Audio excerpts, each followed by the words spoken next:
Bom dia, gente. Caiane, Samuel. Bom dia, professor. Tudo bem com vocês? Tudo, minha senhora. A Caiane dá aquela vozinha de quem tá acordando. Eu tô acordando ainda.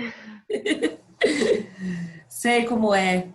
Tô aqui até com meu café hoje, porque olha, nem deu tempo de tomar antes. Bom dia.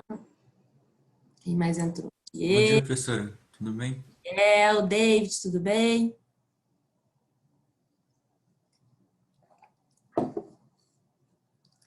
Espera mais um pouquinho e a gente já começa.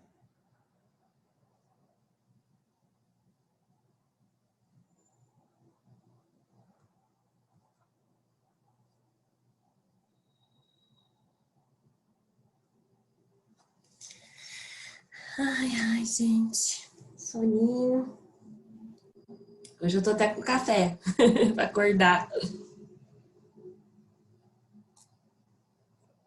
Nossa, essa semana quando eu fui preparar o material, que aí eu me toquei que já é a semana 23, é isso?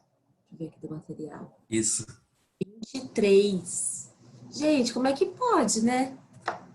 Esse ano doido de 2020, né? Que aconteceu tudo isso, pandemia, Pantanal pegando fogo, os índios morrendo, tá? Coisa de doido o ano.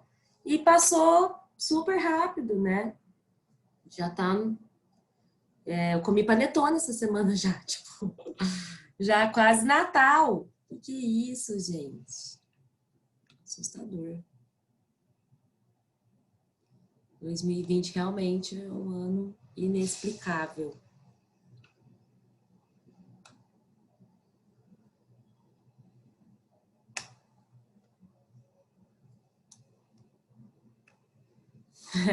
A Caiane deu risada, panetone já. Pior, menina.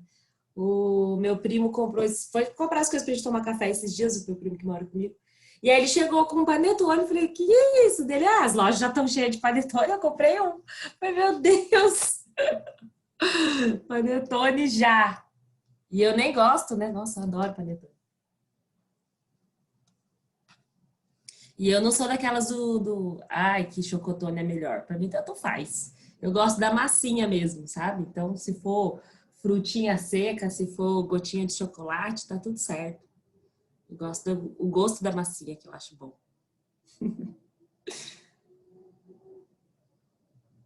Bom, gente, já vai dar 7h05. Então, eu vou começando, que como a gente tem... fica gravada, né? Se alguém chegar atrasado também, depois pode ver o comecinho que ficou gravado, tá? Bom, então, na semana passada a gente falou sobre citação, né? Na parte de estrutura, a citação tanto direta quanto a citação indireta. Aí eu fiz algumas observações de como vocês devem fazer a citação no texto e a gente discutiu aquele tema da hipocrisia ainda dentro do perfil FUVEST. Hoje eu também vou trabalhar ainda o perfil FUVEST. Aí, a partir de semana que vem, eu vou trazer mais, acho que umas 2 semanas, tema VUNESP. E aí, depois a gente começa já a voltar para o Enem, tá? Por conta da proximidade da data.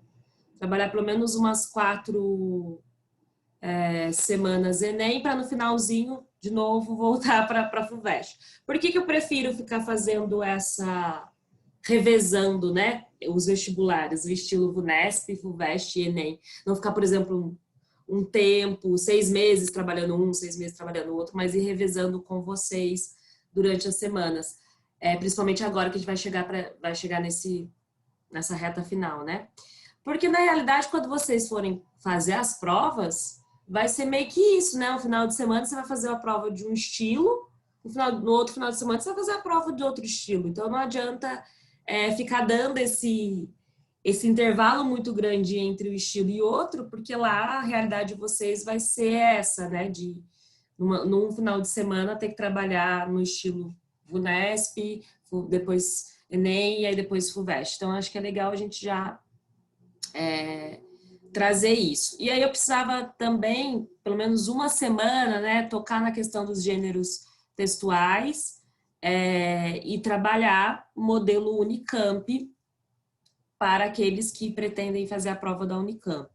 E aí, como ela é completamente diferente dos outros vestibulares, e é uma coisa muito exclusiva, nem todo mundo vai prestar a prova e tudo mais, eu vou fazer essa sondagem primeiro, né, para preparar o material, e a gente faz uma semana. Se eu perceber que existe a necessidade, teve interesse, tem muitas dúvidas, aí a gente faz mais uma semana de Unicamp.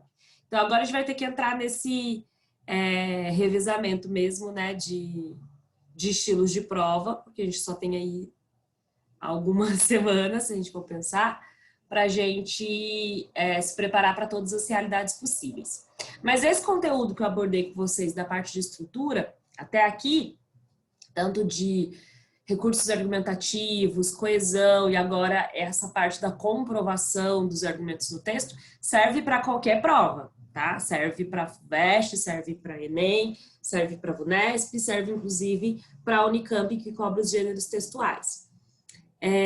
O que a gente tem de diferente é o perfil mesmo da prova, e principalmente no caso da Unicamp, algumas questões de linguagem, que nas outras provas a gente não tem esse problema. A gente pode escrever a dissertação argumentativa da VUNESP, da FUVEST, do Enem, usando a terceira pessoa, uma linguagem informal, né? A grande diferença é que no Enem você tem a proposta de intervenção, a grande diferença da VUNESP para a FUVEST e para os outros vestibulares é o estilo de frase temática, é a abordagem do tema e é como você trazer isso para o seu texto, né? Na VUNESP você vai ficar muito preocupado em responder a pergunta, em usar as palavras-chave. Na FUVEST você não vai estar tão preocupado com isso, mas em aprofundar mais o conteúdo mesmo sobre o tema e até trazer uma linguagem mais expressiva nesse sentido. Agora, a Unicamp você pode mudar até o estilo de escrita, né? Você pode trazer primeira pessoa, dependendo de qual for o gênero, marcas de diálogo com leitores, dependendo de qual for o gênero. Então, ela é realmente muito particular. Então, quando for chegando a data que eu for trabalhar a Unicamp, eu até aviso aqui, ó, gente, tal semana vai ser Unicamp, né? Para vocês já ficarem preparados, porque realmente é uma prova completamente diferente, né? No sentido de texto mesmo, de redação, ela é completamente diferente das outras provas, tá? Então, hoje a gente encerra essa parte mesmo argumentativa, né? A gente falou, então, dos 4 recursos argumentativos, causa e efeito, caindo aqui as coisas, comparação, oposição de ideias e proporcionalidade, que foi o último. Então, para estabelecer relações de sentido, nós usamos esses 4 tipos de sentidos, né? Que são os mais comuns mesmo. Lembrando que eu não preciso repetir o mesmo sentido no texto inteiro, né? Eu posso estabelecer a relação de causa e efeito na tese, na introdução do texto, e do parágrafo, no segundo parágrafo do texto, primeiro do desenvolvimento, eu posso estar ali para apresentar meu argumento, desenvolvendo a relação de oposição. No terceiro parágrafo, eu posso estar desenvolvendo a relação de proporcionalidade. Mas entre os 2 parágrafos, como eu apresentei na tese a relação de causa e efeito, é esperado que entre os 2 parágrafos eu estabeleça também essa relação, né, de causa e efeito, que é a relação que apareceu na tese, esteja presente entre, né, os 2 parágrafos do desenvolvimento. Então, isso, já viu aqui uma aula, um resuminho sobre todos, e depois várias aulas aí, cada uma discutindo um dos recursos. Para comprovação das ideias, repertório sociocultural, independente do vestibular, né? E nós temos aí 2 tipos de comprovação, 2 tipos de repertório que vocês podem usar. A citação, que nós já vimos na semana passada, que é uma coisa mais teórica, né? Você vai trazer um pensador, você vai trazer um personagem literário, você pode citar uma obra no geral, né, uma obra literária, você pode citar até um personagem dessa obra, você pode trazer uma obra artística, uma obra cinematográfica, ou mesmo, né, o mais comum que eu já falei, a citação da frase, do pensamento de alguém.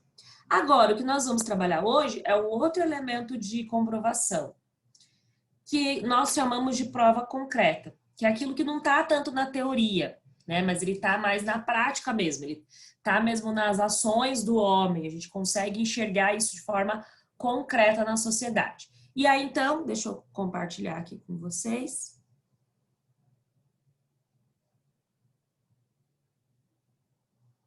Pronto, já está aparecendo aqui.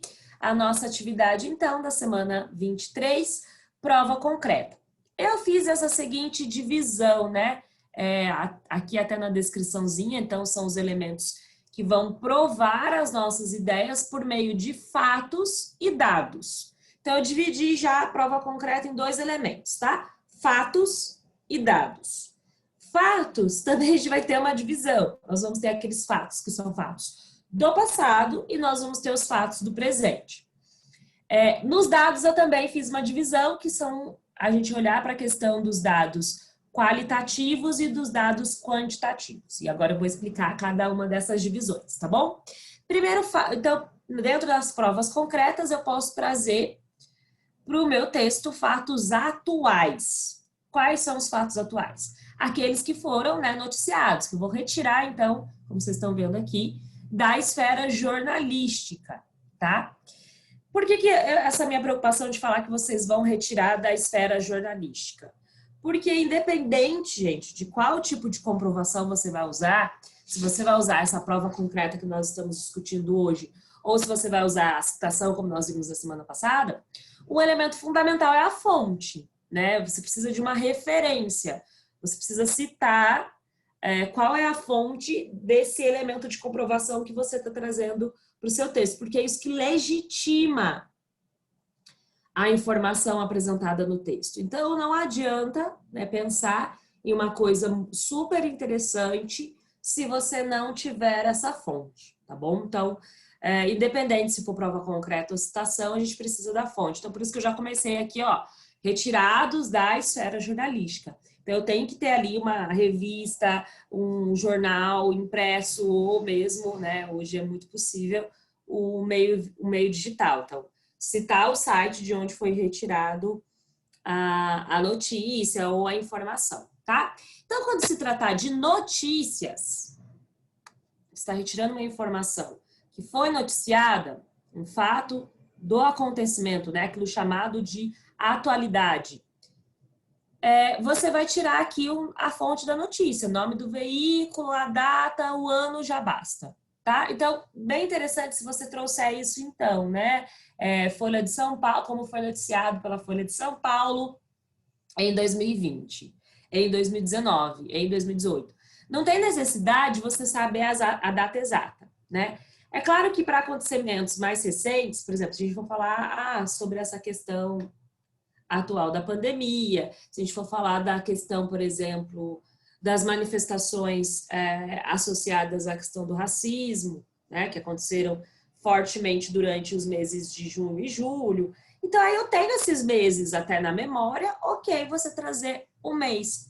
Mas o que eu estou dizendo aqui é que, principalmente se a gente for citar coisa mais antiga, né, vou citar algo que foi noticiado durante o ano de 2019, vou citar algo noticiado durante o ano de 2018, e aí eu não lembro exatamente o mês, né? Então, para não correr o risco de citar uma data e que ela seja equivocada e você ter um problema de coerência externa no seu texto, coloque então o nome do veículo e o ano, tá? Nome do veículo e o ano já é o bastante para provar que aquela sua informação não foi forjada, né? Não foi inventada. E se o corretor for verificar a informação, ele vai encontrar alguma, com base nessa referência, nome do veículo e ano, a informação que você está citando, tá? Então, tenham esse cuidado. Então, notícia, nome do veículo e data. Claro, se você guardou, se você leu uma reportagem, assistiu a um documentário que traz alguma coisa sobre a atualidade e você quer citar a fala de alguém, aí a gente sai aqui da prova concreta e volta lá para a citação. E aí, nesse caso, eu preciso do nome da pessoa, né? Então, é um outro recurso e o que legitima não é só o veículo de publicação e data, tá? Então, a gente está falando aqui de formas de comprovar o argumento diferentes. Quando eu estou falando do fato em si, de algo que aconteceu, uma ação, eu quero falar, por exemplo, de uma ação de violência. Hoje o tema que nós vamos falar é cultura do cancelamento. Nesse tema, a gente precisa abordar as situações do cotidiano atual. Não dá para falar muito de passado, porque não tem, né? O cancelamento é uma cultura agora, da atualidade, agora desse meio digital da sociedade 5.0. Então, assim, não, de 4.0. Não dá para a gente falar de cancelamentos que aconteceram no passado. Quer dizer, dá para fazer uma leitura de como era isso no passado, mas é uma prática da atualidade. Então, vocês vão citar coisas que são do dia agora, né? Da atualidade, do presente. Então, dá para pensar nisso, em trazer notícia e tal, com o nome do veículo. Mas, esse outro ponto aqui é bem interessante. Assuntos que são comentados, né, no meio virtual, nas redes sociais, nas plataformas, e que dá para a gente trazer, então, hoje como um repertório. No passado, a gente não tinha isso, né? Repertório sociocultural de redação. Era só mesmo as citações, notícias e fatos da história. Agora a gente tem essa possibilidade. Mas aí, como validar, né? Vou falar como visto no Facebook, como visto no Instagram, como visto no Twitter. Não, né? Até porque qualquer um pode postar qualquer coisa lá, vai ficar muito solta essa sua informação. Então, como eu legitimo uma informação que vem desse universo das redes sociais? Procura, né, uma personalidade, alguém que se pronunciou sobre a questão, que já tenha um material produzido sobre isso, e aí você vai citar o nome do canal do YouTube, o episódio do podcast, algum outro nome para validar. Por exemplo, ou um programa mesmo de televisão que está nesses moldes, né, de internet e tudo mais. Hoje, quando a gente for falar da cultura do cancelamento, eu vou citar um exemplo de uma pessoa, né, que passou por essa situação de cancelamento e que deu entrevista essa semana, na segunda-feira, para um programa de TV, da TV Cultura, chamado Roda Viva. Vocês já devem ter ouvido falar. Eu posso trazer, então, Roda Viva, né, como um nome para legitimar o meu repertório? Sim, né, porque ali eles vão estar narrando um fato da atualidade, então eu posso só descrever a referência ao fato da atualidade, ou eu posso transformar o que seria uma prova concreta numa citação e trazer, então, a fala de alguém, do entrevistado, por exemplo, ali no momento do programa. Então, aqui, quando eu trago o nome da personalidade e vou dizer o que ela falou, acaba sendo mais a citação, de novo, do que o trabalho com o fato atual. Só que eu vou descrever, né, alguma ação, eu vou descrever algum acontecimento. Então, eu estou usando a citação para provar o acontecimento. Quando eu não tenho fonte, tá, gente? Isso aqui é como que eu posso dizer? Um macete para vocês usarem quando você não tem a fonte da informação, da ação concreta. Se você tiver a fonte, mostrando que foi noticiado em algum jornal, em algum veículo da esfera jornalística, como eu acabei de citar aqui, um programa de TV, ou mesmo, né, um grande jornal de veiculação, aí tudo bem, eu não preciso usar o nome de alguém para validar aquele fato. Tá? Então, essa é a diferença que eu queria trazer aqui para vocês. Que às vezes a gente não vai ter a fonte, mas a gente viu, sei lá, uma personalidade que comentou nas suas redes sociais, que comentou num canal do YouTube sobre aquilo. E aí eu posso usar o nome da pessoa para validar a informação que eu estou descrevendo ali no meu parágrafo. Muito cuidado com essa descrição, né? Na hora que eu for trazer o fato, eu já vou descrever, mostrando, contextualizando para o meu leitor o que aconteceu, porque eu não posso pressupor que quem está lendo o meu texto saiba desse acontecimento, então eu preciso contextualizar, vocês vão precisar fazer essa descrição, mas com cuidado para o parágrafo inteiro ali, que seria argumentativo, ficar descrevendo um fato, né? Então eu tenho que até tentar equilibrar na minha escrita autoral frases que são descrições sobre aquele fato e frases que são análise sobre aquele fato. Então, junto com a descrição, eu já tento ir fazendo essa análise. Tentem recuperar, por exemplo, lá no ensino fundamental, no médio, quando vocês viram resenha crítica, né? A resenha crítica faz isso. É um passo para a gente aprender, inclusive, a argumentar. Porque você analisa um produto cultural, um filme, um livro, resume esse produto já fazendo a análise dele. Então, é isso que a gente precisa fazer ali dentro do parágrafo do desenvolvimento. Você descreve o fato, mas já elaborando uma análise para que ele seja argumentativo. E tenha sempre em mente o que eu quero provar com esse fato. Como ele está servindo para algum argumento do meu texto, tá bom? Então, bastante cuidado com isso. Então, essa parte aqui, ó, vocês estão vendo que é uma citação, que eu vou usar o nome de alguém, mas é para quando eu não tiver a fonte, tá? Não tenho o nome de jornal, não tenho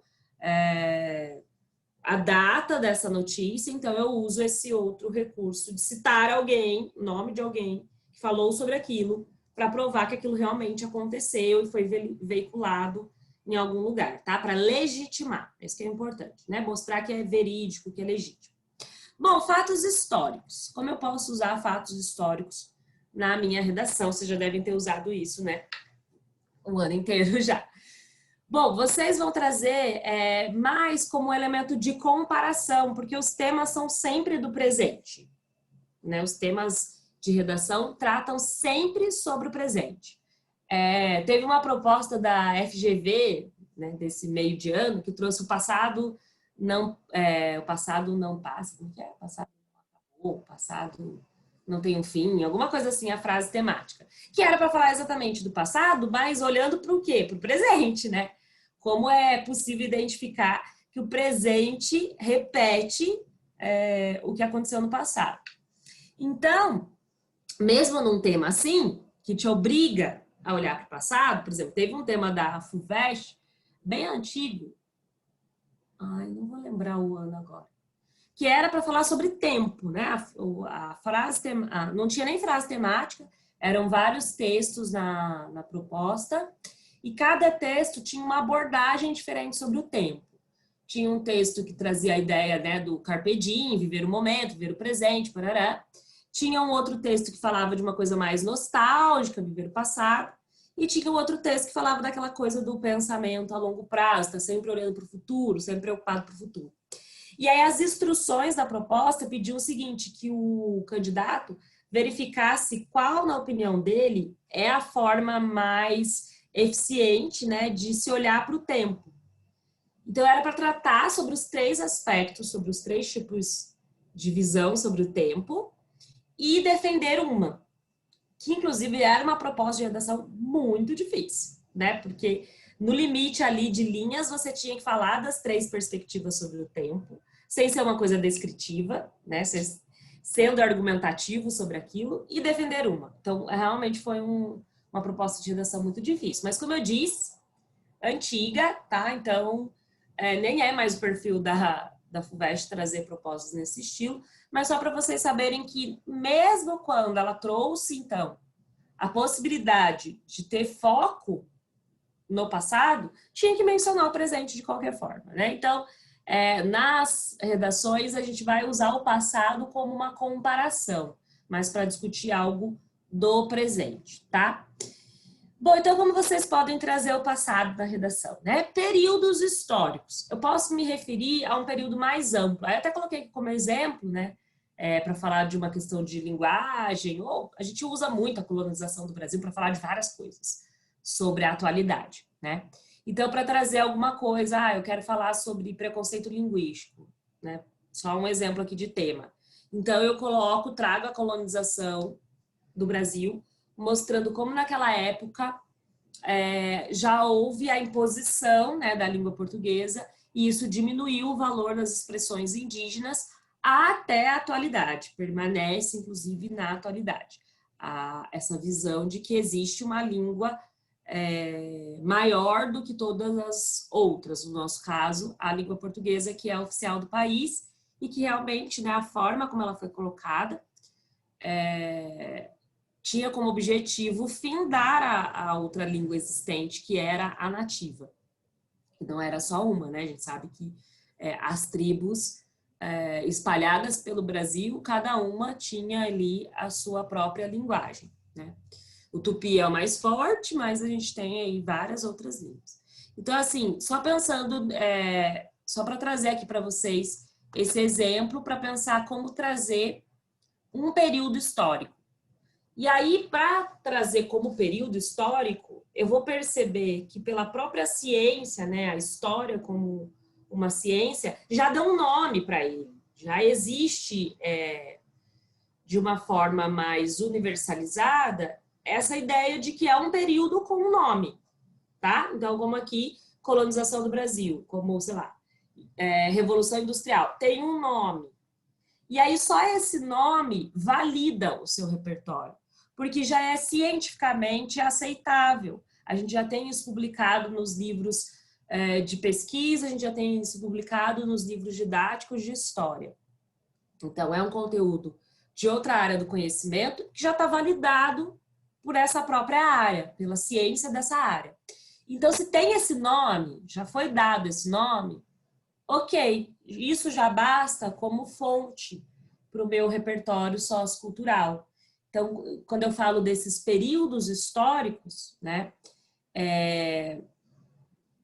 você não precisa se preocupar em datar, em trazer o nome de alguém, né? Porque o próprio nome ali do período é a sua fonte, é o que legitima que aquele repertório existe, porque já é um nome, como eu disse aqui, universalizado, tá?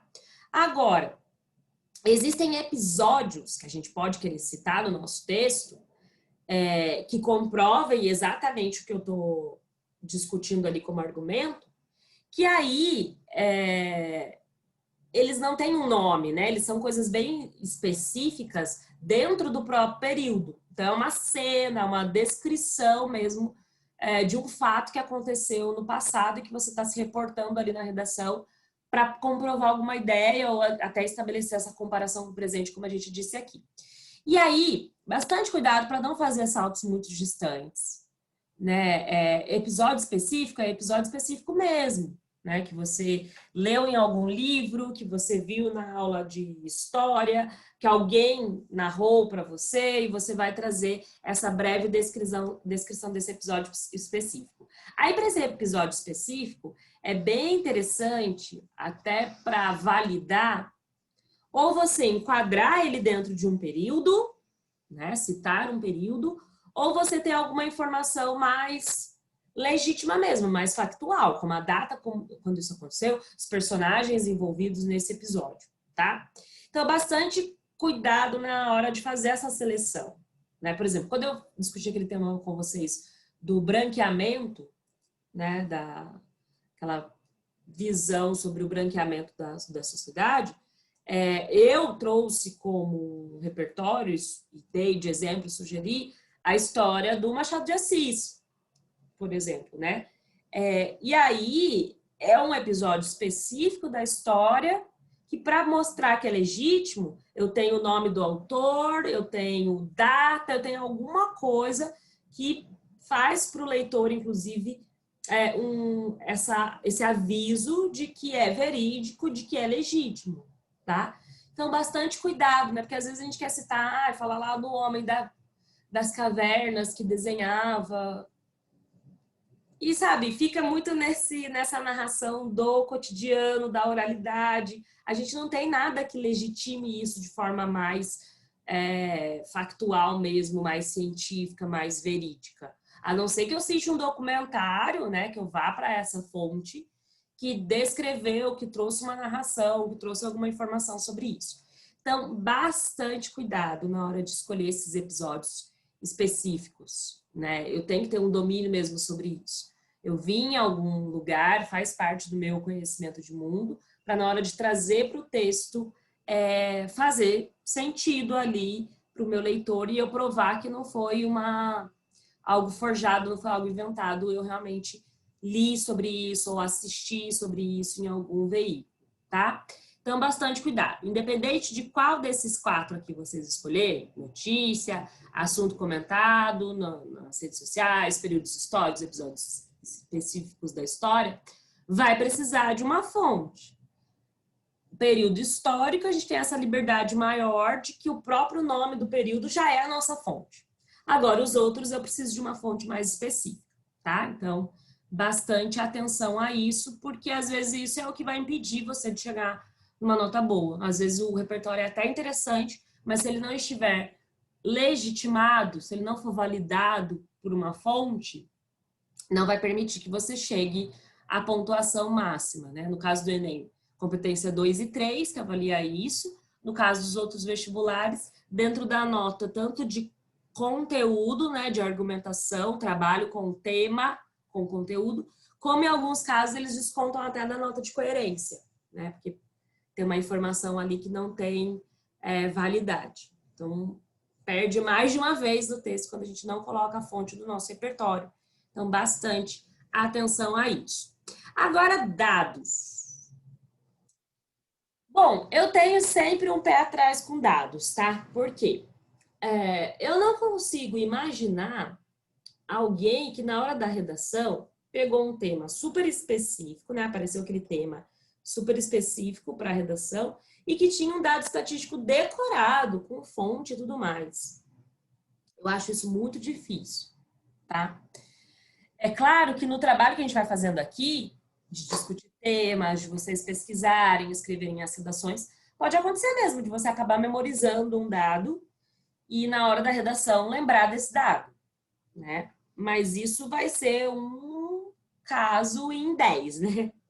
É muito difícil isso de acontecer. Então, assim, eu não sugiro muito dados estatísticos como um repertório de comprovação. Eu trouxe aqui, até porque eu sei que as pessoas acabam usando muito nas redações, principalmente nesse momento de exercício, que tem uma, né, tá fazendo a redação em casa, tem tempo para pesquisar e tudo mais. Eu sei que as pessoas acabam trazendo os dados estatísticos. Então, eu explico como usar esses dados na redação, mas eu não acredito que é um repertório que a gente tem assim tão acessível na memória, tá? Agora, mas e os dados que aparecem na coletânea? A gente já conversou muito sobre isso aqui, né? A gente pode fazer um aproveitamento desses dados no sentido de tentar enxergar uma análise sobre eles, e essa análise vai para a sua redação como seu argumento, como a sua ideia autoral, como uma discussão sobre o tema. Mas você não vai citar o dado em si na sua redação, porque isso é cópia da coletânea, isso não vai contar como repertório sociocultural. Então, os dados estatísticos nos textos motivadores, como o próprio nome já diz, né, motivadores, eles são elementos ali para você raciocinar sobre o tema, para você chegar numa problematização, para você chegar numa exploração da ideia sobre o tema, para você identificar, inclusive, no caso do Enem, que aquilo é um problema, para você enxergar, no caso da FUVEST e da VUNESP, que aquilo realmente está presente na sociedade, tem um impacto na vida das pessoas. Então, o dado está ali para você fazer essa análise. Não é repertório, né? Porque está ali na proposta. Né? Acho que até na semana passada também, quando a gente estava conversando sobre citação, eu até fiz essa observação para vocês, que lei não é considerado repertório sociocultural, porque geralmente está nos textos motivadores, e lei, na ideia, deveria ser uma coisa de senso comum, né? Que todo mundo domina, todo mundo conhece. Na teoria deveria ser isso. Então, como repertório, sociocultural, até pela palavrinha, sócio tem que estar na sociedade, por isso fatos da atualidade, fatos históricos, e cultural eu posso também retirar da cultura, de filmes, de livros, né? De documentários, de séries, de obras artísticas. Então, a gente já corta aqui. Dado estatístico entraria na parte sócio, né? Na parte do fato, do que está na atualidade. E aí, eu até fiz essa separação de dados que são quantitativos, que você vai trabalhar com a quantidade, tem a ver com aquele recurso argumentativo que a gente viu antes na semana 21, se eu não me engano, que é a proporcionalidade, então é trabalhar com essa relação mesmo de quantidade, né? Mas sempre com uma análise sobre os números. Eu nunca vou jogar só esses números para o meu leitor sem fazer a análise para ele. E o qualitativo vai muito ao encontro da citação de novo, né? Porque o qualitativo, o que eu vou fazer? Às vezes, é um dado estatístico, mas eu tenho um elemento cultural, um documentário, uma reportagem, né? Então pode ser tanto dessa esfera mais cultural como da esfera jornalística, no qual alguém analisa já esse dado, né? Alguém responde alguma coisa sobre esse dado. Então ele é qualitativo, ele está na qualidade, porque já tem uma opinião sobre ele. E aí eu trago essa opinião para minha redação. E aí eu vou trazer, né, na verdade, uma citação. Ó. Você pode citar a fala do entrevistado. E aí eu transformo, então, esse dado qualitativo numa citação, tá bom? Bom, coloquei aqui um exemplo de quantitativo dentro desse tema, que já foi o exemplo anterior que estava lá em cima, né? Não, achei que era o exemplo do preconceito linguístico, mas não, é da questão do analfabetismo. São temas mais concretinhos, até tem mais a ver, né, com esse recurso de trabalhar a prova concreta, tanto o preconceito linguístico, eu coloquei ali um exemplo de trazer o período da colonização do Brasil, e agora falar sobre a questão do analfabetismo, né? Então vamos ver aqui, ó. Está dentro também dessa temática, desse eixo maior que é preconceito linguístico. Esse tema, preconceito linguístico, é muito possível de aparecer, acho que das provas agora, no Enem, né? Porque dos outros vestibulares já foi um tema cobrado pela VUNESP, foi um tema da Unifesp, em 2014, 2015, se eu não me engano. Então, a VUNESP não cobraria de novo, mas pode ser um tema de Enem, preconceito linguístico, e da FUVEST só se for uma coisa mais abstrata, assim, né? Nesse sentido de verificar a língua como um elemento cultural, a língua como um índice de mudança da sociedade, né? Muito dentro daquilo que a gente discutiu no comecinho do ano, se eu não me engano é a atividade 2, para quem não estava, depois é legal dar uma olhada, 2 ou 3, que falava sobre as mudanças linguísticas, né? Na sociedade, até como meio de combate a preconceitos e tudo mais. Aí sim, seria um tema mais FUVEST, tá? Então aqui, olha, vamos ver só esse exemplo para vocês perceberem o que é essa análise. Eu até coloquei em cores diferentes, onde você tem a citação mesmo do dado, né, onde o dado aparece com fonte e tudo mais, e qual parte é a parte autoral de análise desses dados, tá? É contraditório cobrar da população o uso predominante da língua culta, quando 6,8% de pessoas acima dos 15 anos são analfabetas, segundo divulgação do IBGE em 2019. Esta parece ser uma porcentagem baixa, porém corresponde a 11,3 milhões de brasileiros que não sabem ler. São, portanto, milhões de indivíduos sem contato com os padrões esperados para o que se julga como uma comunicação eficiente, determinados por aqueles que acreditam em um único modelo de linguagem. Então, o dado está aqui para sustentar a visão que estava lá em cima. Não, é contraditório cobrar da população o uso predominante da língua culta. Por que é contraditório? Porque são milhões de indivíduos sem contato com os padrões esperados. Então, essa é a ideia. É a ideia que está aqui em cima, né? O é contraditório, inclusive, que é a declaração que eu preciso provar, senão fica só na opinião, né? É contraditório cobrar da população o uso predominante de uma língua. Por que é contraditório? Porque, inclusive, tem um portanto aqui, milhões de indivíduos não têm contato com os padrões esperados. Como que eu provo que esses milhões de indivíduos não têm contato com o padrão esperado? Com o dado estatístico do IBGE, 6,8%, divulgado em 2019, que corresponde a 11,3 milhões de brasileiros. Né? Nessa faixa etária aqui, acima dos 15 anos. A gente sabe que pela legislação brasileira, a alfabetização tem que acontecer a partir dos 7, né?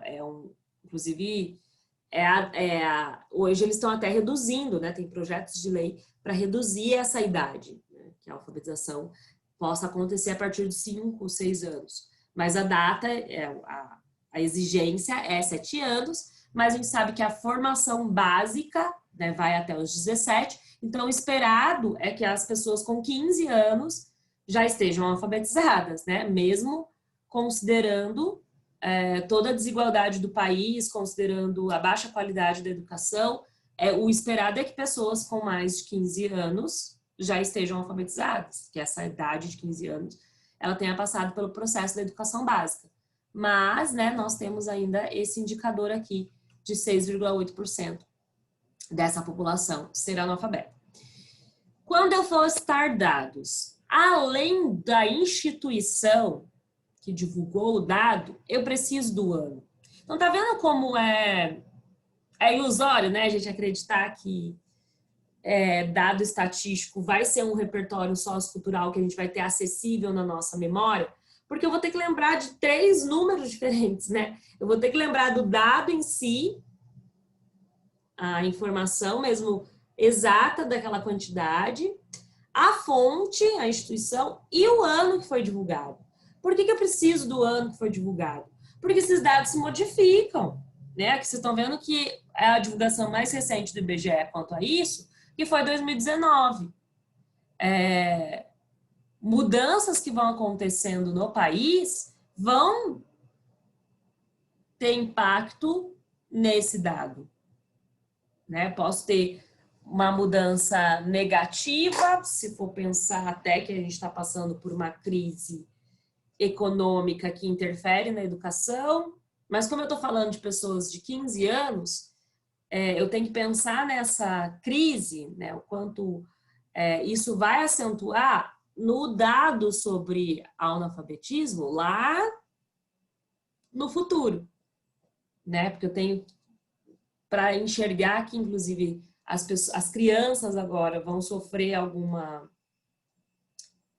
interferência na educação por conta da crise, eu vou ter que enxergar esse dado no futuro. Então, não é o dado de 2019. Se eu quero fazer essa comparação, de olhar como um determinado período da história do país interferiu no acesso às pessoas à alfabetização e à educação, eu vou ter que olhar para um dado do passado. Então, assim, para citar dado estatístico na redação, tem essa exigência do nome da instituição e da data, para validar a sua informação, para que a sua informação seja coerente com o discurso que você está assumindo ali.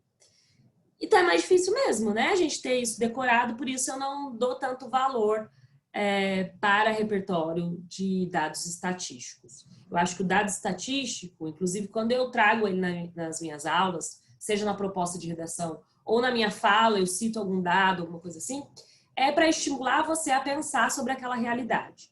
É estimular você a pensar que esse presente é real, que ele tem um impacto mesmo na nossa sociedade. Agora, a análise que você vai fazer sobre esse impacto e como você vai comprovar esse impacto no seu texto, aí a gente vai usar outras fontes, a gente vai usar repertório que vem do meio cultural, da citação, de outras áreas do conhecimento, como a história, como a filosofia, como a sociologia, como a antropologia, tá? Então, só pensando nesse sentido, o dado estatístico ele é muito mais importante para nos fazer pensar do que para a gente usar como elemento de comprovação no universo real, né?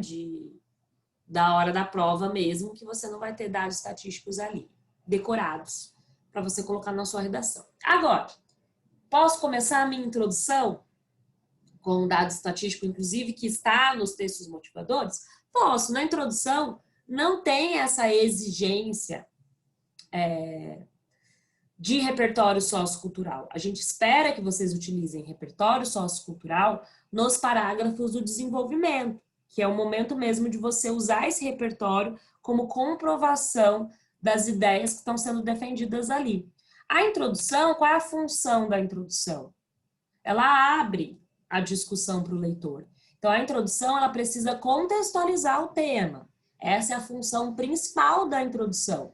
Depois, até para economia de espaço, eu já posso, na introdução, apresentar a tese. Mas a função, a obrigação do parágrafo introdutório é explicar para o meu leitor qual é o tema.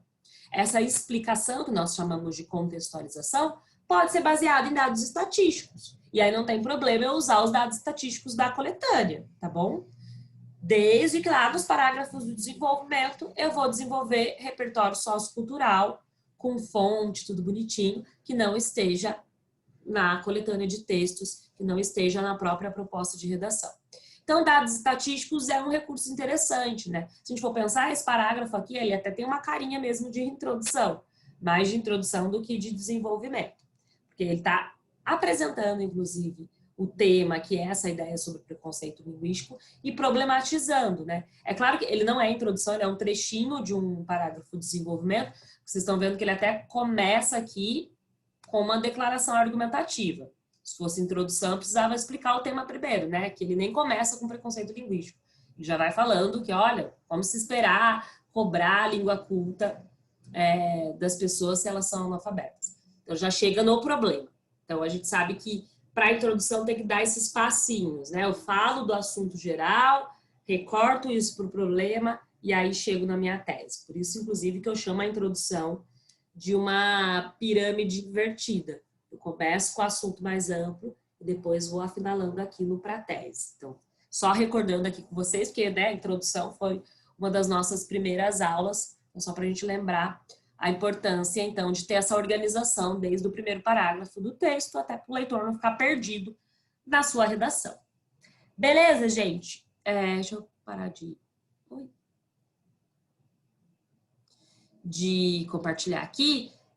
Já vi que o David levantou a mão, e aí se vocês tiverem mais alguma dúvida sobre essa parte da estrutura, né, como usar a prova concreta, vou responder antes da gente começar a discutir o tema. Fala, David. Professora, tudo bem? Bom dia.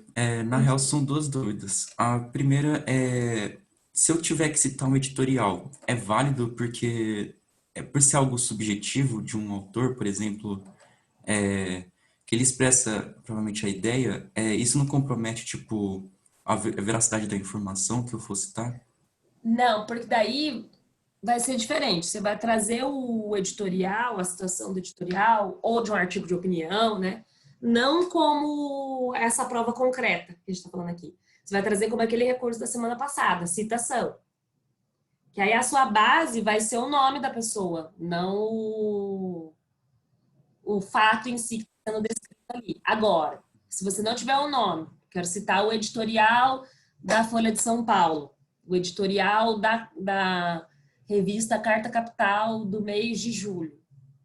Então, eu estou usando a fonte do veículo para legitimar uma ideia, né? Mas entra naquele exemplo que eu dei lá quando você cita alguém que falou sobre aquilo, né? Eu vou usar o veículo para legitimar a ideia, mas não é um fato em si, tá? E quando eu falo em fato, é quando eu descrevo mesmo algo que aconteceu. Por exemplo, eu vou falar de uma pessoa, o caso do George Floyd, né? Um americano que foi violentado por policiais. Aí eu tenho a fonte da notícia sobre isso, é um fato mesmo. É diferente de opinião. Opinião você vai usar como citação e não como fato.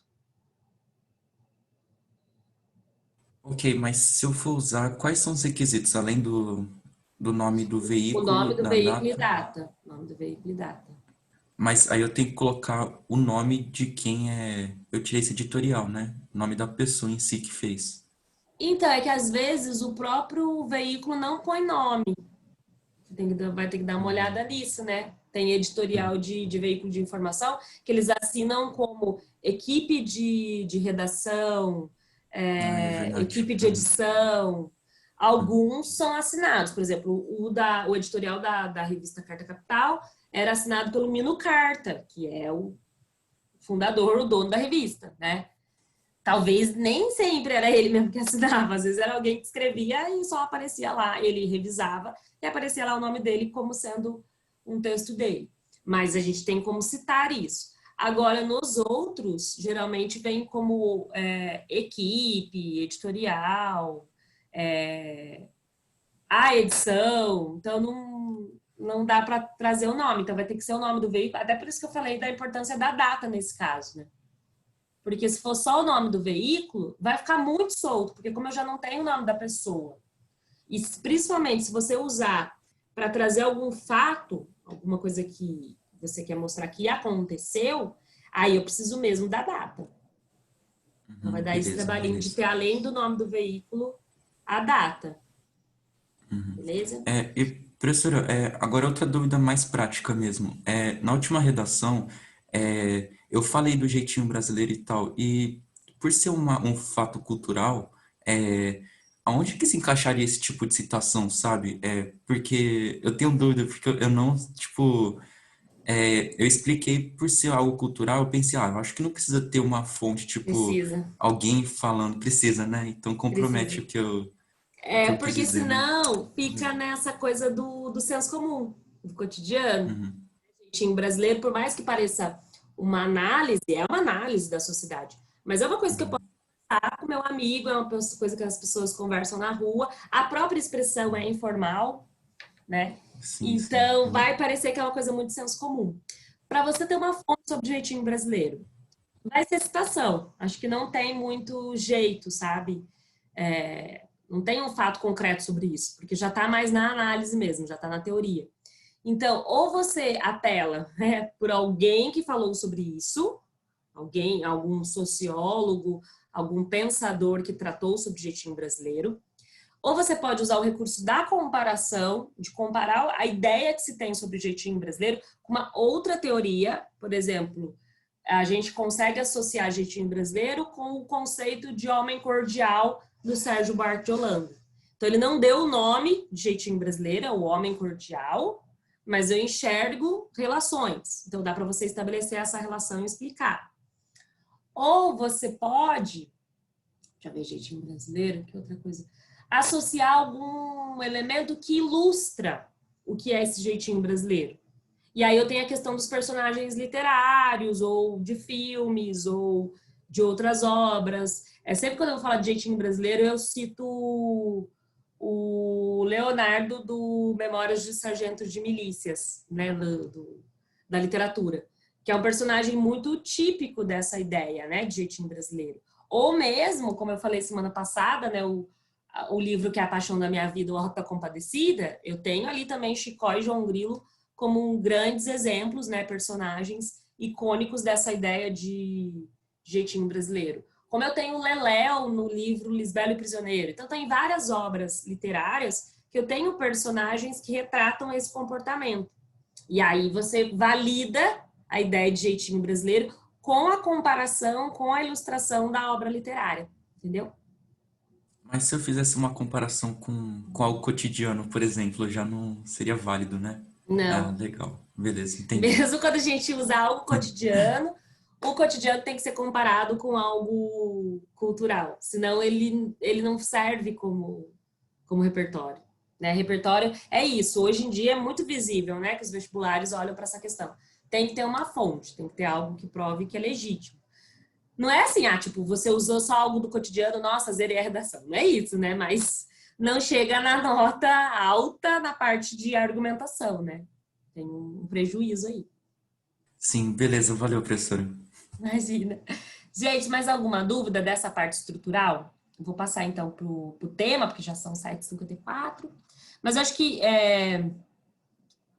como eu falei, acho que na semana passada, quando a gente estava discutindo a questão da citação, do começo do ano até agora, a gente foi vendo tudo muito mais geral sobre estrutura. Agora entra nos detalhes, né, nas picuinhas, que são aquelas coisinhas que tiram esses que, se a gente não fizer, dão esses prejuízos, né, que no final acabam, na soma de todos os prejuízos, a gente acaba perdendo muito na nota de redação. Então, agora entra mesmo nos detalhes, por isso eu acabo, acho que gastando um pouco mais de tempo nessa parte estrutural do que no tema em si, tá?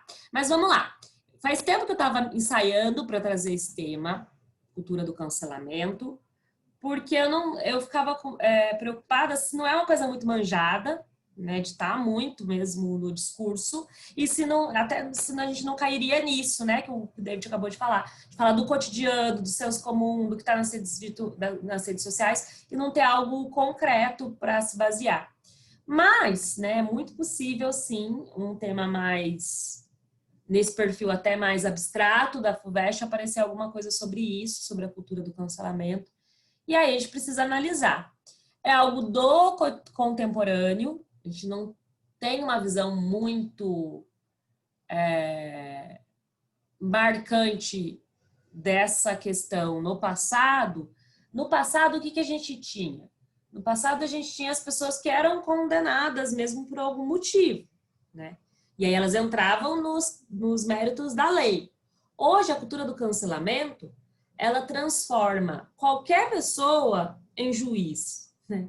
Qualquer pessoa, usando inclusive suas próprias leis, né, do que ela acredita de valores éticos e morais, para julgar alguém e decidir condenar aquela pessoa. Mas condenar aquela pessoa ao quê? Aquela pessoa não vai presa, aquela pessoa não vai entrar dentro das penalidades, inclusive, da lei. Condena a pessoa ao apagamento, né, ao ostracismo, inclusive.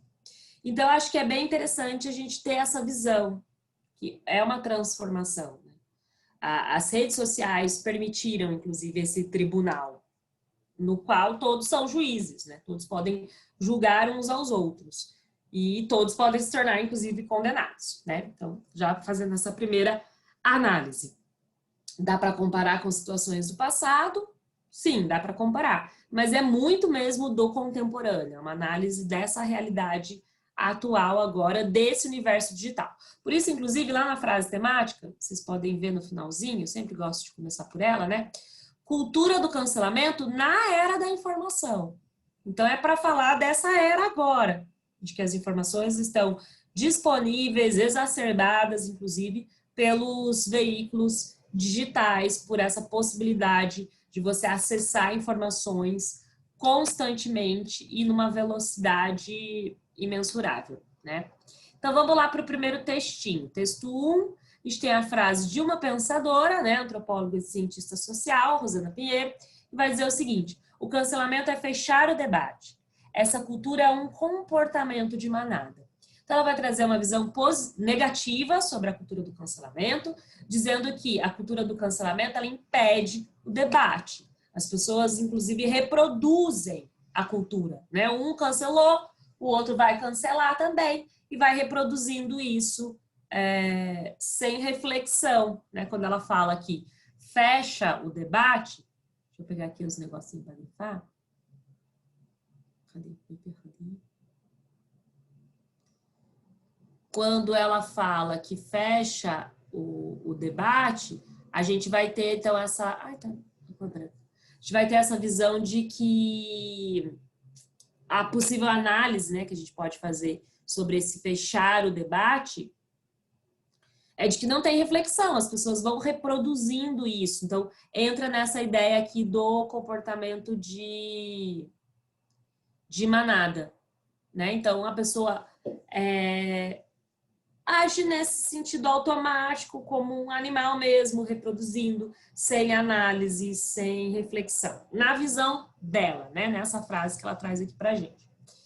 Já aqui, eu trouxe até uma tirinha que não tem a ver com a cultura do cancelamento. Se a gente for pesquisar, inclusive, qual é a temática, o assunto dessa tirinha, ela, quando as pessoas fazem separações, né, das tirinhas em sites e tudo mais, em postagens, ela aparece na questão sobre idade, né?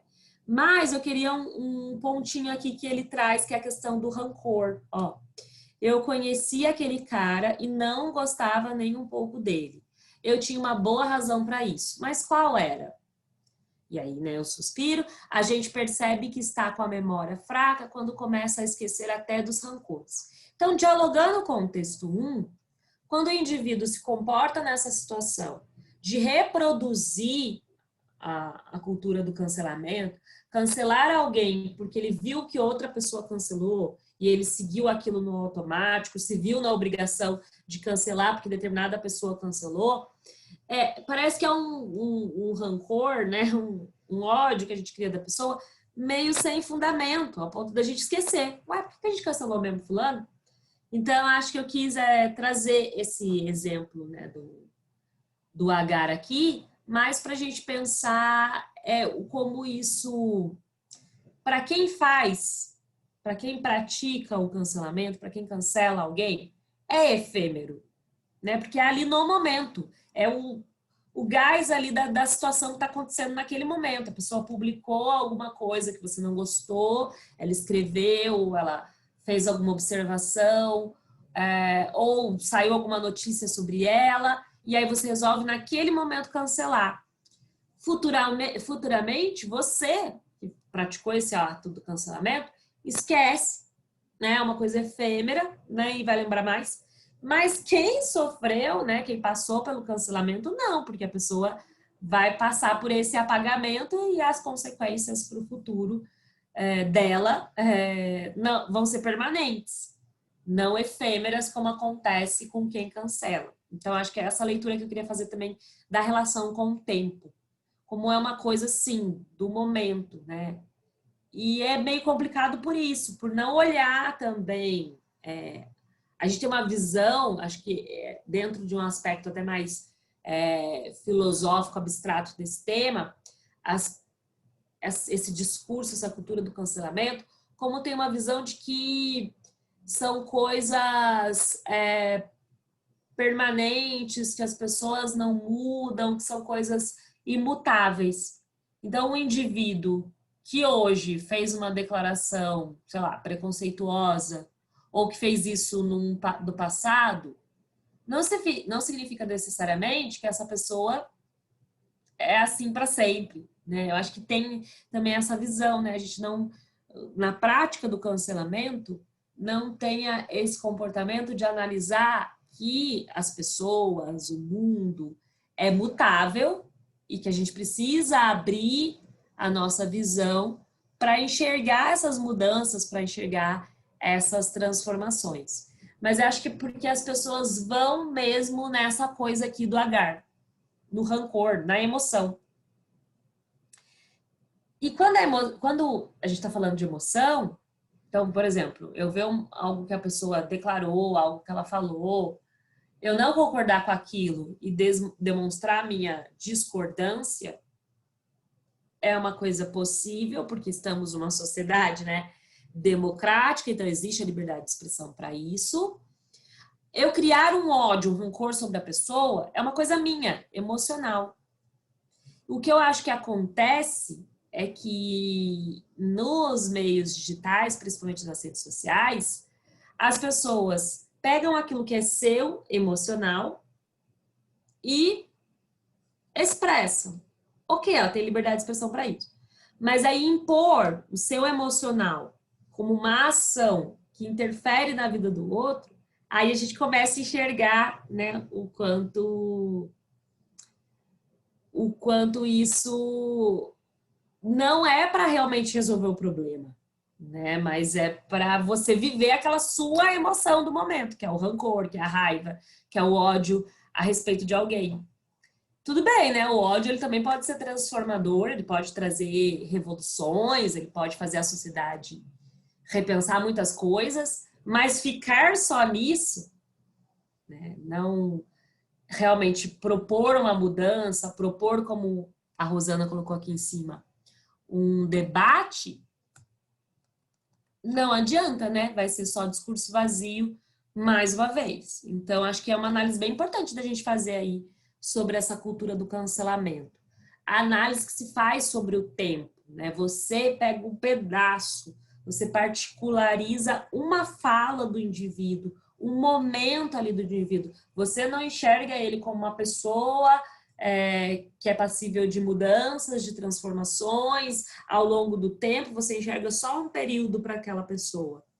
E aquele período é o bastante para você condenar aquela pessoa ao cancelamento e ela vai levar a consequências permanentes, né, para o seu futuro em relação a isso. E aí o texto 3, diga-me quem cancela. Se quero falar para o mundo nas minhas redes sociais, sou feminista, pego o caso de uma celebridade e me posiciono a partir dele. Elabora Fernanda Medeiros, pesquisadora do Grupo de Pesquisa em Imagem e Sociabilidade da Universidade Federal de Minas Gerais. Cancelar, portanto, transforma-se em afirmação da identidade de um grupo. Por isso é comum entre minorias. Nas eleições de 2018, a cantora Anitta foi bombardeada por mais de 214 mil posts do Twitter. E aí, né, a hashtag celebrar o fim da Anitta, festa para celebrar. Então, eu acho até, inclusive, né, é legal a gente analisar essa questão da linguagem, da palavra. Festa para celebrar o fim de alguém, né? Então, essa é a ideia mesmo do cancelamento.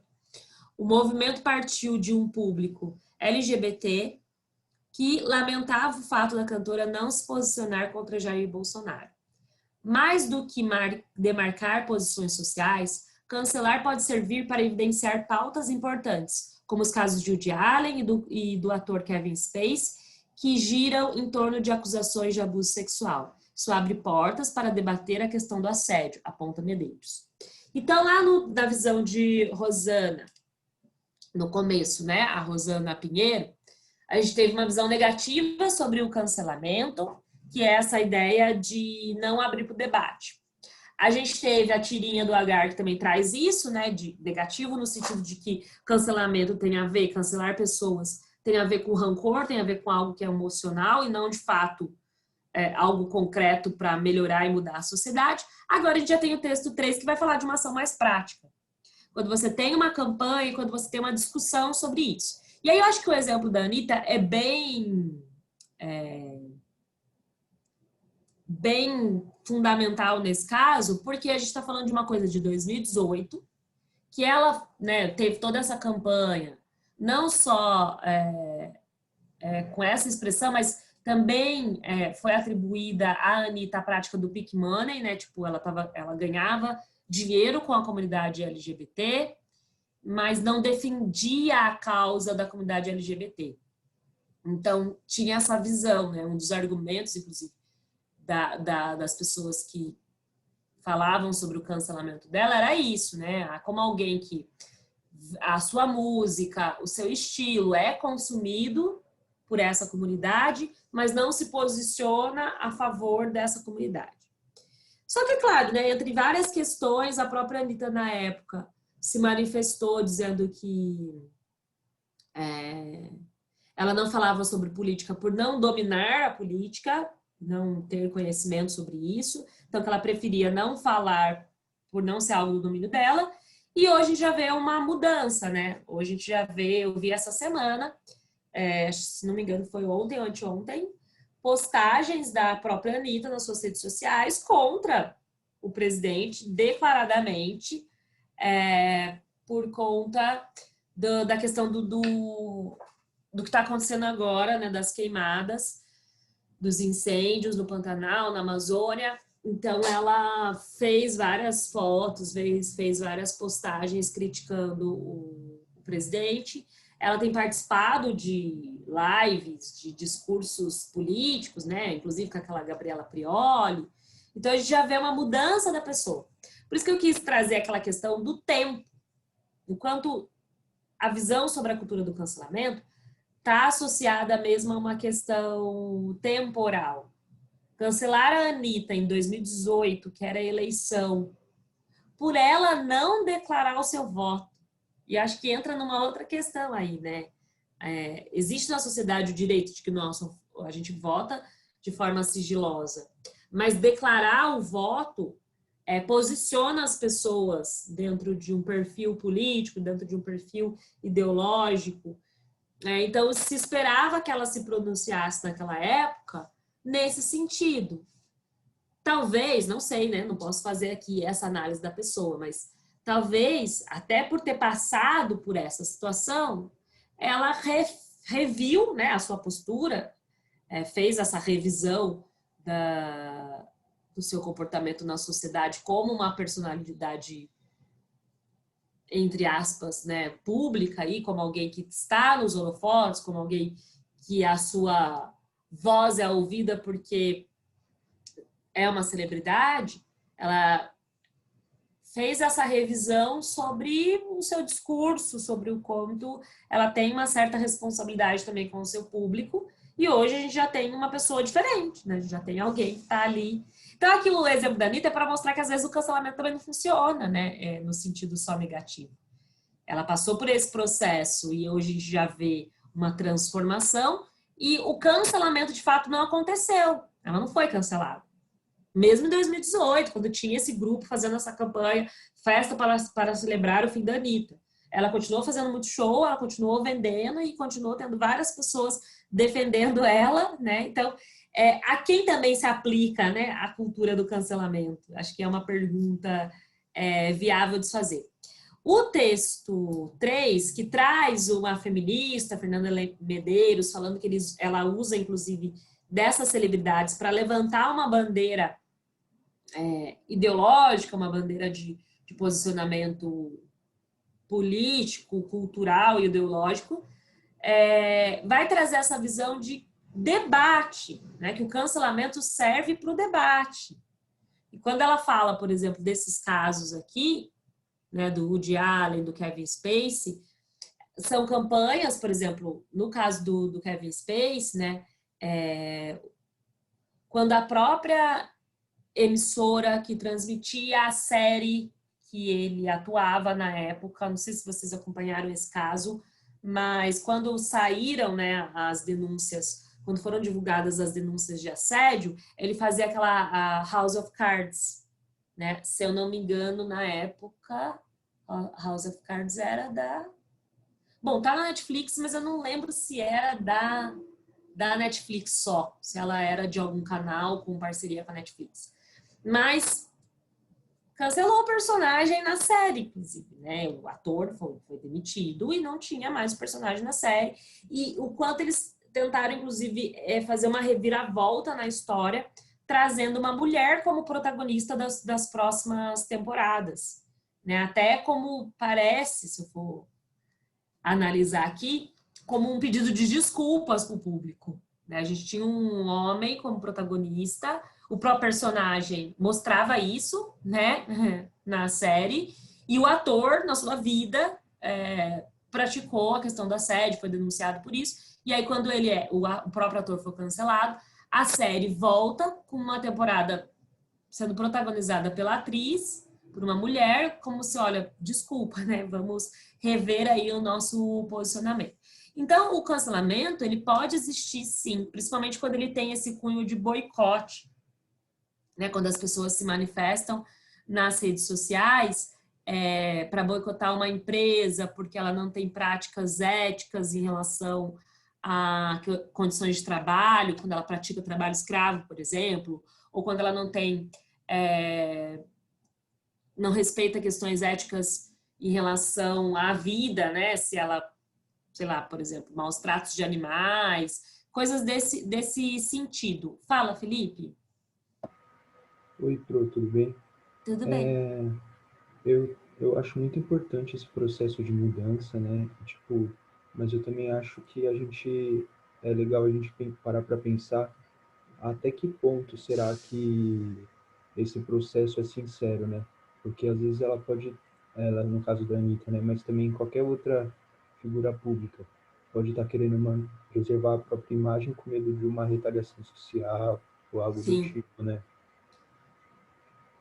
Até porque, Felipe, no caso da Anitta, ela foi acusada, né, disso, de pique imune, né, de usar a visibilidade que ela tem da comunidade para ganhar dinheiro. Então, agora, de fazer essa mudança de perfil, assumir um posicionamento político e tal, até porque a gente tem um número muito grande de pessoas contrárias ao governo atual, então parece que é para seguir a linha, né, e não, como você falou, não sofrer uma retaliação. Mas a gente pode analisar o quanto isso tem um efeito positivo em pensar em quem não tem acesso a outra forma de conhecimento e informação, a não ser pelas redes sociais, a não ser por essa cultura de massa. Então, ter alguém que está tentando, mesmo com esse objetivo, né, de se manter no topo, de continuar sendo celebridade, de não sofrer retaliação, mesmo ela tendo esse objetivo ainda de lucro, de status, mas ela vai levar esse discurso de conscientização, por exemplo, quando ela traz questões do meio ambiente, para, às vezes, o grupo de pessoas que não tem acesso a isso por outros meios. Então, assim, é válido também, né, o comportamento dela nesse sentido, mas a gente não pode deixar de analisar. Inclusive, a gente não pode deixar de analisar essa questão também de privilégios, né, que a gente tem presente na nossa sociedade. A gente não pode confundir. Por exemplo, quando eu falei da Anitta, eu falei que ela já fez lives em parceria com a Gabriela Prioli, por exemplo, que é uma jornalista que depois de uma polêmica discutindo com com políticos no jornal, recebeu um destaque na sociedade, hoje tem o próprio canal, hoje está em outra emissora fazendo programas e faz suas lives sozinhas e tem uma representatividade muito grande por ser uma mulher e tudo mais. Mas se a gente for pensar, uma mulher branca, né, que nunca passou por algumas situações aí que a gente pode analisar mais profundamente, então, assim, ela vai trazer hoje um discurso que vai chegar a muitas pessoas por causa da visibilidade que ela tem, ótimo, mas ela não é essa representatividade, acho que é isso que a gente precisa também separar aqui, né? Quando a gente espera uma transformação da sociedade, é que a gente tivesse discursos mais plurais, e esses discursos plurais ainda não existem. A gente não tem representatividade tão grande assim de alguém periférico. A Anitta, sim, saiu dessa realidade periférica, mas ela chegou onde ela está pela cultura de massa, né? E não por essa cultura que promove a reflexão. Ela chegou por aquilo que é já padronizado, que é o estereótipo, inclusive, sobre a mulher brasileira, com o corpo, com as letras de músicas que objetificam. Ela chegou ao sucesso com isso, com aquilo que já é cultura de massa.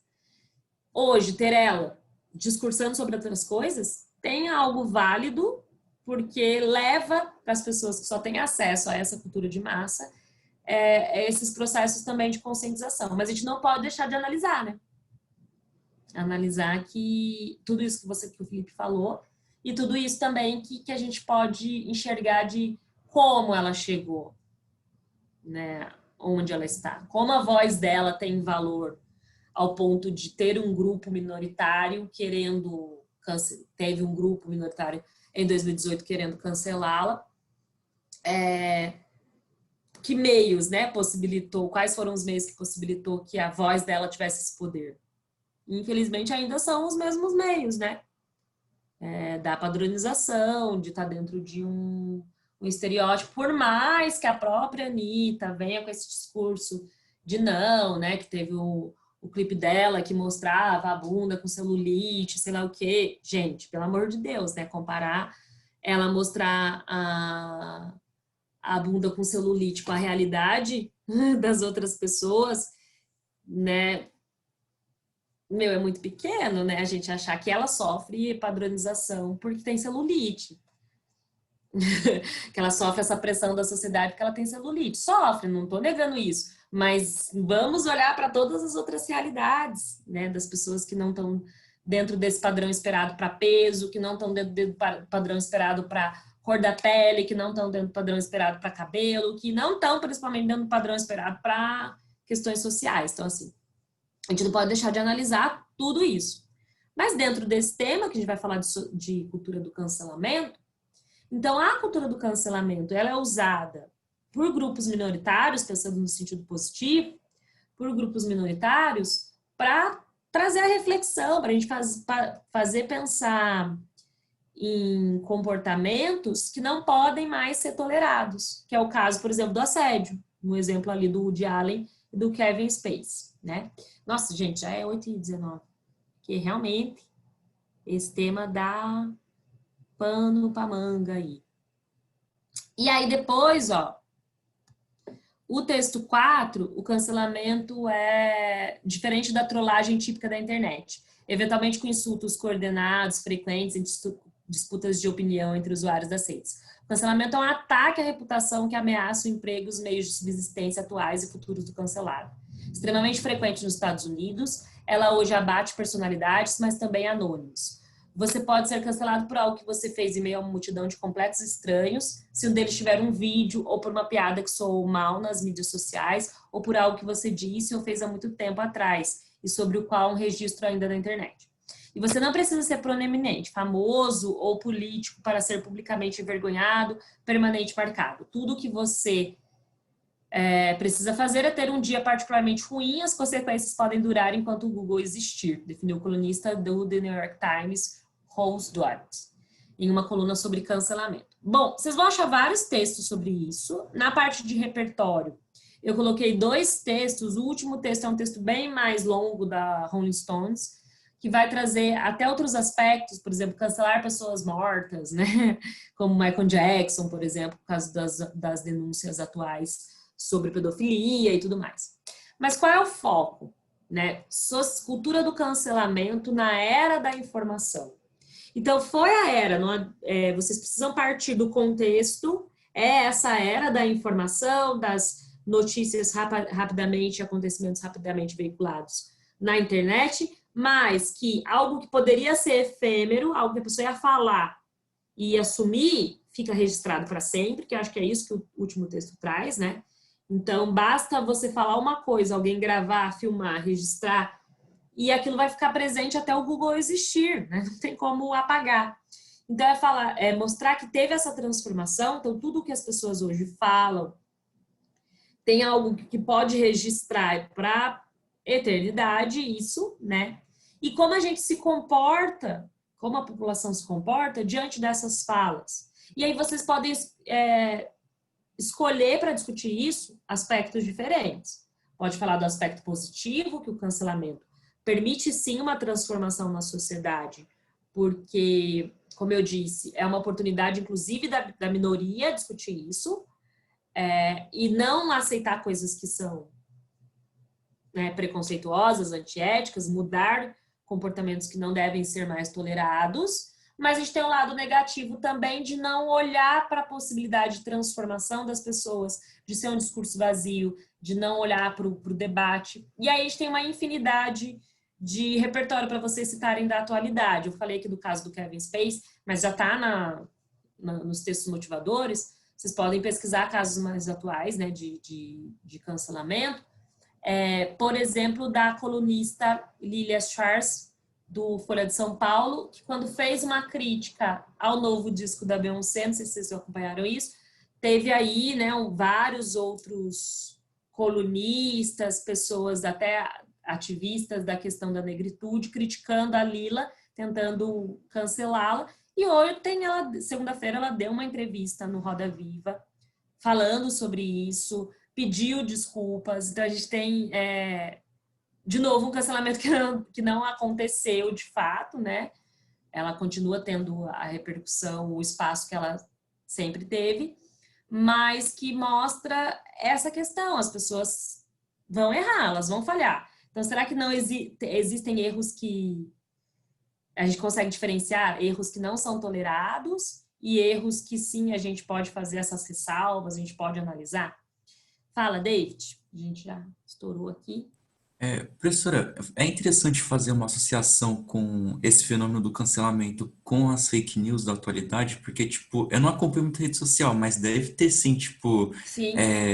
Esse linchamento por causa de notícias que não necessariamente são São verídicas, falsas. Isso, né? aconteceu recentemente com o Felipe Neto. Não defendendo e tudo mais, mas o Felipe Neto é um youtuber e tudo mais, e agora ele está se posicionando contra o governo, então pessoas que são a favor do governo começaram a veicular fake news falando dele como pedófilo, do irmão dele como pedófilo e tal.